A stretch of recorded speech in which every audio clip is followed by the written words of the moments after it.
few recent comments in the chat is stirring up some national championship talk. So I'm not laughing at the prospects of competing for a national championship. It's possible.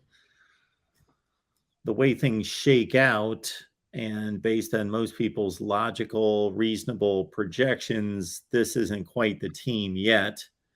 But I think they're one of the 10 or 12 best teams in the country, probably in that range. So if a lot of things happen right and it becomes a much different team in December than it was in September, it's possible. Yeah. I mean, you're right, Mark. I mean, I couldn't agree with you more. I mean, I think coming into the season, this is a team that's not going to be predicted to obviously win a national championship or probably even be a playoff team, right? I mean, there's a lot of predictions where Oklahoma's not even predicted to win the Big 12 championship this year. So it's a very different position than Oklahoma has been in quite some time. So I think the one thing that probably gives people maybe more optimism than you've seen in the past is traditionally over the last 10, 15 years, Oklahoma seems to have played best when they're in a little bit of an underdog role, a little bit of a maybe internally feeling slighted role than they have as one of the overwhelming favorites. Or I mean, look back to last year where they were, and then some of these seasons where they've been preseason number one or top two or three, and it's ended up being not as good as of a season as you would anticipate. So I think there's certainly something to that, and I think anytime you win or play for a national championship, you have to have an element of luck on your side, right? You have to when you think about that, from an injury perspective, are you able to stay healthy throughout the season? If you are you from a scheduling perspective, do you have the right schedule? And a lot of your tougher games are at home, and and I think more often than not, how do you play in those games that you're not really at your best? Things are against you. You're on the road or even at home, but more specifically, you're on the road. You're not playing well. The other team is playing, maybe a little bit better than their schedule, than their record indicates. And, how are you able to find ways to win? I mean, for everything that went on last year for Oklahoma, they found ways to win. And, you know, a lot of these games that they never really played well in. So, that's one thing that's, part of the consideration. I was asked this on Monday, but I think y- it's just so bizarre because I've seen national people pick this team anywhere from 8-4 to 11-1, right? So I think the schedule sets up in a very positive way for Oklahoma, with really with Nebraska being the swing game. I think one way or the other, but I think with hosting Baylor, hosting Oklahoma State, Red River, obviously in Dallas, where it always is. You have that schedule that gives you optimism that this could, if things go the right way, I think it could be a team that has a chance to make the playoff. I'll just say that and not go any further. Has a team that has an opportunity to make the playoffs. I am making my way through the AP rankings year by year. So let me look at one more here. And I am right there with what you had said initially about Oklahoma. I think, especially under Bob Stoops, having a tendency to take those lesser regarded teams that may have started preseason 12 to 15, somewhere in that range, and push for a BCS championship game in that era or a playoff bid. And then we've seen, whether it was injury related or just not meeting expectations. Teams that were supposed to contend seriously for a national championship drop back with 3 or 4 losses, and that happened a couple times. Let's see. I am going to stop with 2014. I've made it through as many seasons as I can. The recent numbers have been fairly on point. So in 2021, preseason number 2, finished number 10. Now you can always land in a particular spot in a few different ways. You could either be in serious contention and then drop maybe a last game of the season in a bowl game and you finish 12th in the country. But on the third weekend in November, you were competing for a playoff spot. Or you can make a push that you never really had a shot at the playoff, but you had a really strong finish. You go 11-2 and you finish number 6 in the country. But started number 2 last year, finished number 10 in the AP poll. Year before, 2020, COVID season, number 5 preseason, finished 6. 2019, of course, made the playoff preseason number 4, and because of the playoff appearance and performance, finished number 7. 2018, of course, was a playoff season, number 7 preseason, finished number 4. 2017, of course, was the loss in the Rose Bowl in the playoff, started number 7, finished number 3. 2016 would have been 2 quick losses to Houston and Ohio State, and then went on a run, won the Sugar Bowl, started number 3, finished number 5. It was the 2015 team that eventually made the playoff that started preseason number 19, finished number 5. And then that 2014 team was preseason number 4, coming off the Sugar Bowl win against Alabama that lost to Clemson in the Russell Athletic Bowl, I believe, to finish 8-5 and unranked. So, yeah, I mean, I think people want to. I think to your point, I think the 2015 team draw parallels maybe to that team, right? That started so so low, and Oklahoma's not going to start. I mean, they're not going to be that low. They're probably, when you, as we have talked about this a lot, the preseason polls are probably there. I mean, they're for people to just talk about. Obviously, but I think a lot of it goes on reputation as well. So I think you probably have Oklahoma probably towards the tail end of that top 10, maybe 7, 8, 9, 10, somewhere in that area. But yeah, I mean, you draw parallels to that, but you never know. I mean, who would have? I think there's not very many of us that would have pegged Michigan to be in the playoffs last year. So there's traditionally not been a ton of surprises, right? But I think there's, with Cincinnati and Michigan being 2 of the participants last year, not a whole lot of people thought that would happen, but certainly it did. So you never know. Teams in terms of what teams will do and how well they get better throughout the season, or what kind of breaks they're able to get. yeah, it's a good point about Michigan, because you would consider Oklahoma and Michigan to have comparable talent based on the recruiting rankings. But if anything, Oklahoma would be better based on the recruiting rankings, slightly better each season, more in that 6 to 9 range rather than Michigan, maybe 7 to 13 range. If you look past over the last 3 to 5 seasons, something in that range. But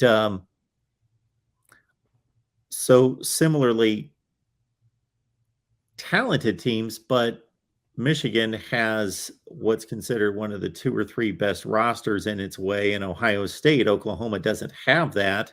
Michigan got past that, beat them by 2 touchdowns to obviously serve as the pinnacle of the season to get them to the playoff. And even a Penn State team that didn't do well, 7-6, but from a talent standpoint, is recruiting in that 6 to 10 range as well to get past. So it's without a giant in the conference, Baylor and Oklahoma State are certainly formidable, and Texas is a wild card. Who knows what's possible? Now, when you talk to national championship, as we've discussed many times on here, there's a complete difference between making the playoff and winning a national championship. That's just a gigantic next step. Yeah. Yeah, no, absolutely. I think yeah, when you look at the Big 12, it's interesting. I think and we'll get into this when we do our Big 12 predictions, but I think the Big 12 is more there's more parity and it's more wide open, I think, than it's ever been. Maybe, but maybe if not ever in quite some time, right? I'm very very high on Kansas State. I think Kansas State has an opportunity to be a potential 8-9 win team this year. Oklahoma State certainly loses a ton in the back end of their defense, but their defensive line is still going to be really, really solid. And then, you look at Baylor. I think there's some concerns at wide receiver, but defensively they're going to be really, really good. And you got to think that Blake Shapen is going to be maybe even better than Bohannon was last year, and the fact that he won the job in the spring. And then you look at Texas. I mean, obviously the talent is off the charts, but are they able to put it together? And so yeah, there's a lot to like about the Big 12 just from a parity perspective, up and down. So even though the schedule is beneficial, obviously for Oklahoma, I think there's some areas within that schedule that certainly causes for concern. The Nebraska game obviously doesn't impact the conference championship, but it very much impacts the playoff bid, and also an intangible in regards to confidence and all of that leading into the Big 12 play. And it was cited a number of times in the chat, and maybe most notably by somebody who called it kind of a nervous game. And I get that. That should be a win. However, it's on the road, and Nebraska is a serious, put them in the Texas camp in a different way, a serious wild card if you put all the components together of how good they should be versus what the record was last year. Yeah, no, you're right. I want to believe that Nebraska will be a good team. So much. I'm not rooting for them, so to speak, but you all obviously you feel a little bit bad for a team that lost that many close games last year. And the schedule for them, I don't know how they don't get to 6 wins. Like, honestly, Mark. I mean, um, you know, they, I mean, they may even get to 6 wins before November. But I don't know that. I don't know how much better of a team they're going to be, but I think you get to 6 wins just based on your schedule. I mean, you obviously the first game against Northwestern's maybe a little bit tricky, but you should win that, and you should at worst, um, be 3-1 after the Oklahoma game, and then you host Indiana and go to Rutgers. So you have to think you're probably at 5 wins there, and then you've got and the back half is pretty tough, right? I mean, the back half is tough. So I think you still should beat Illinois at home, and then that should get you to 6 wins. But you look at their talent, Mark, from a recruiting perspective, it's just not the same. When you how well or lack thereof that they've recruited under Frost, or even after the last few years, it's not anywhere near at the level I think that their fans expect them to be. So I don't think they have an incredible amount of talent on that team, but I think they're probably good enough to get to 6 wins.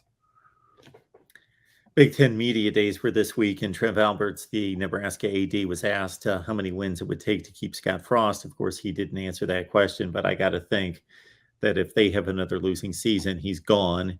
And I got to think 8-4 and he's safe, and 6-6 and 7-5 are on the bubble.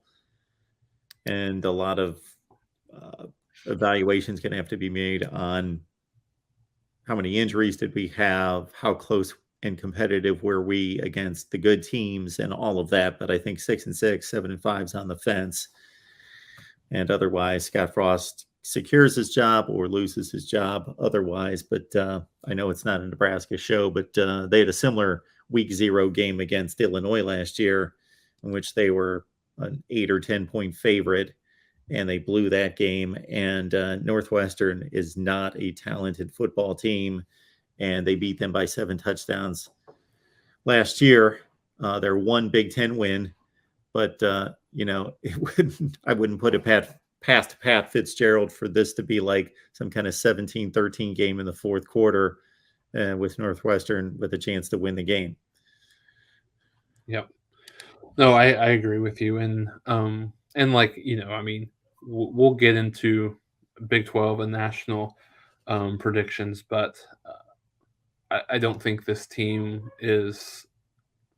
I'm not going to say close, but I don't. They're not national championship caliber, at least right now. Looking at they could, they could surprise me coming in, but I don't think that this team is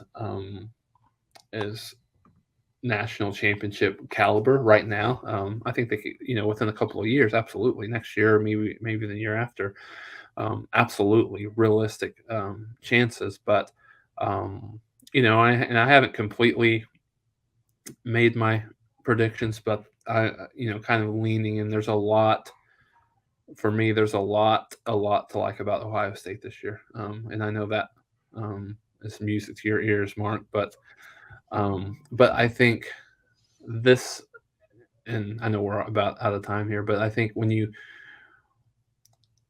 talent is there. Offensively, I don't see anybody that's going to even come close to touching them. And when you think of this team offensively, they have very arguably the number one quarterback, the number one running back, and the number one wide receiver in the country, all um, all on one team. And yeah, maybe they're a little bit inexperienced at the wide receiver position outside of um, Jackson and Jigba, but besides that, I mean, running back they're loaded. CJ Stroud will have a good season, I think. But I think for me, more than anything, listening to them at Big Ten Media Day, you can see and you can sense the motivation and the anger that team still has inside of them from what happened last year. So I think, defensively they weren't quite as good as they needed to be, but I think Jim Knowles coming over really, really helps them. And I mean, we'll see how it goes, but right now I kind of lean towards them as, being at least number one right now, and probably see how it goes, but maybe your national champion here in 2022. Yeah, my quick synopsis on what happened last year at Michigan is that Michigan, of course, needs to be given full credit for winning, and not just winning by a last-second field goal, winning in, I don't want to call it dominant fashion. It was a one-score game with about a minute left in the game.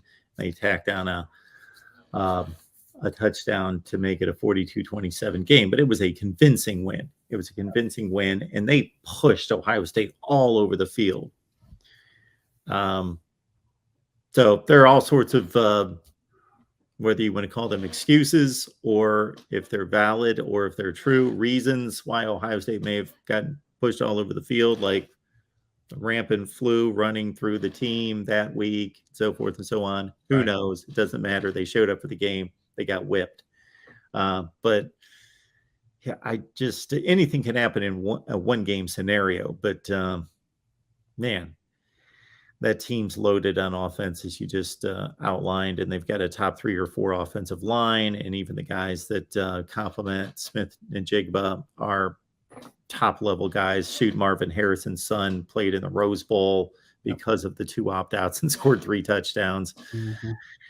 Yeah, they're loaded, and the defense certainly has the talent to be top notch. They're just going to have to make it work with Jim Knowles, and so we shall see.